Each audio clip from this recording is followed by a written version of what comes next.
कपड़े धोने वाली बहू। शादी के पहले से ही विभा को कपड़े धोने का बड़ा शौक था।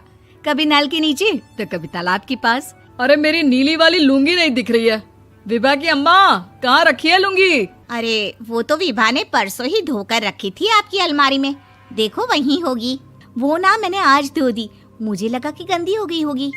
अरे कैसे गंदी हो गई थी? उसे तो मैंने पहना भी नहीं। हे भगवान, इस लड़की के कपड़े धोने की आदत से परेशान हो गया हूँ मैं। जितना तो घर में राशन नहीं आता, उससे कहीं ज्यादा डिटर्जेंट पाउडर का खर्चा है। इसकी शादी करवा दो, शादी जाए अपने घर में ही करे काम, फिर चाहे घर के कपड़े धोने हो या पूरे गांव के। हाँ ठीक बोल रही हूँ, देखता हूँ मैं कोई लड़का। वो दिन भी आ जाता है जब विभा को देखने लड़के वाले आ जाते हैं। लड़की मुझे अच्छी लगी। होने वाली सास कहती है, बेटी अगर कुछ पूछना है तो पूछ लो। वैसे तो हमारी लड़की बहुत ही शर्मीली है, जो बोल दो वो मान लेती है, इसे क्या पूछना होगा। अरे कैसी बात कर रही हो माँ, मुझे इन लोगों के घर रहना है, सवाल तो कई है। हाँ हाँ बेटा, पूछ लो ना, क्या पूछना है। आप लोगों के घर कपड़े कौन धोता है? सास का मुंह बन जाता है। देखो, अगर तुम ये कहना चाहती हो कि तुम्हें कपड़े धोने नहीं आते तो सुन लो, कपड़े मैं ही धोती हूँ, लेकिन तुम्हारे आ जाने के बाद मैं रुमाल तक नहीं धोऊंगी। अरे चुप रहना भाग्यवान, बहू बेचारी घर आई नहीं, उसे डराना शुरू कर दिया। वो क्या है ना बिटिया, अभी तक तो ये कल्लू की माँ ही धोती थी, लेकिन अब तुम्हारे पापा तो दहेज में वॉशिंग मशीन देंगे ही। तभी विभा की माँ बोल पड़ती है, सवाल भी पूछा तो क्या। वैसे भाई साहब, मशीन की तो फिर भी कपड़े धोने की कैपेसिटी होती है। मतलब जो बिटिया दे रहे हैं ना विभा, इसे कपड़े धोने का बहुत शौक है। ये आप लोगों के क्या, आस पड़ोस गांव मोहल्ले सबके कपड़े धो दे और उफ तक ना करे। बाहर देखा नहीं आपने कितने कपड़े सूख रहे हैं? सब हमारी बिटिया ने ही तो धोए हैं। बस भी करो ना माँ, शर्म आ रही इतनी तारीफ सुनकर। और तो और एक दाग निकाल कर दिखाओ तो मान जाऊं। हाँ अच्छा, माफ करना बेटा, मैंने गलत समझा। हमें तो रिश्ता बहुत पसंद है। और ऐसे जुड़ जाता है रिश्ता कपड़े धोने का शौक रखने वाली विभा का। उसकी शादी हो जाती है कोयला फैक्ट्री में काम करने वाले कल्लू के साथ। शादी के बाद अचानक विभा चिल्लाती हुई सास के पास आती है। सासू माँ, अरे सासू माँ कहाँ है आप? ये तो धोखा है, धोखा दिया आप लोगों ने मुझे। इसे ससुर के चक्कर के बारे में पता चल गया। अरे तो उसमें तुझे क्यों धोखा मिला है? अरे नल में पानी नहीं आता, कपड़े कैसे कब धुलेंगे? अच्छा, तू पानी नहीं आ रहा उसकी बात कर रही है। तो आपने क्या सोचा? कुछ नहीं। अच्छा, तेरी माँ ने कहा था कि कपड़े धोने का शौक है तुझे, याद आया मुझे।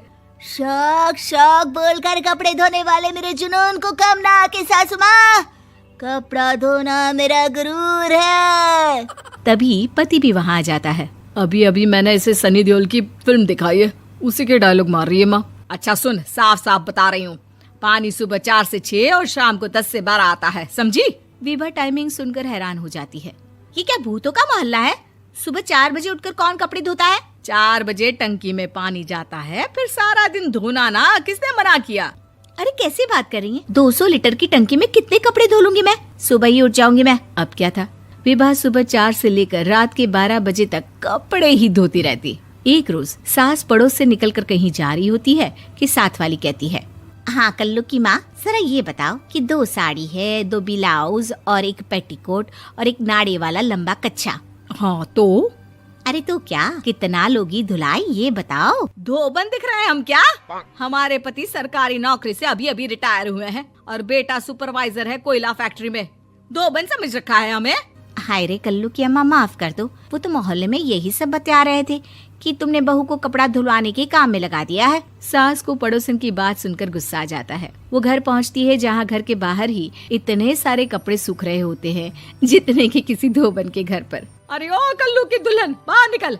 माँ जी यहीं आ जाओ, बाथरूम में चादर धो रहे हैं हम। अरे अभी हम धोते हैं, तुमको बाहर निकलो। ये आस पड़ोस वाले बोल रहे हैं कि हम बहू से कपड़े धुलवा कर उसे कपड़ा धोने वाली बना दिए हैं। अरे छोड़ो ना माँ जी, किन लोगों की बातों में आती हो?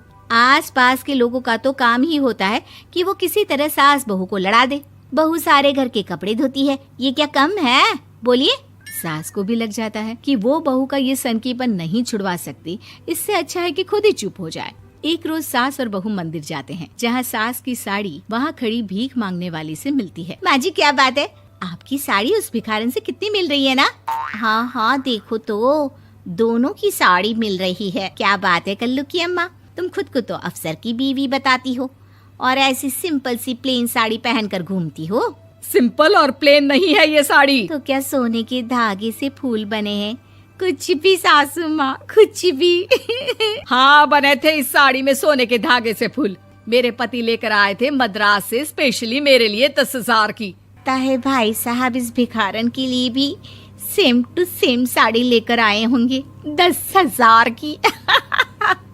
सास उस वक्त तो कुछ नहीं कहती, लेकिन बहू के साथ घर आती है और अलमारी से एल्बम निकाल कर लाती है। ये साड़ी देख रही है, ये वही साड़ी है जिसे मैंने अभी पहना था। इस साड़ी में ये जो चमकदार फूल दिख रहे हैं ना, ये सोने के धागों से काढ़े गए हैं। लेकिन तू लोकल वॉशिंग मशीन ब्रश से घिस घिस कर सारे फूलों को निकाल कर साड़ी प्लेन कर दी। मुझे माफ कर दीजिए सासू माँ। और तो और, जब मैंने तुझे तेरी गलती के लिए कुछ नहीं कहा, लेकिन तूने तो सबके सामने मेरा मजाक ही बना दिया। क्यों? बहू को समझ में आ जाता है कि अब से उसका कपड़े धोना बंद।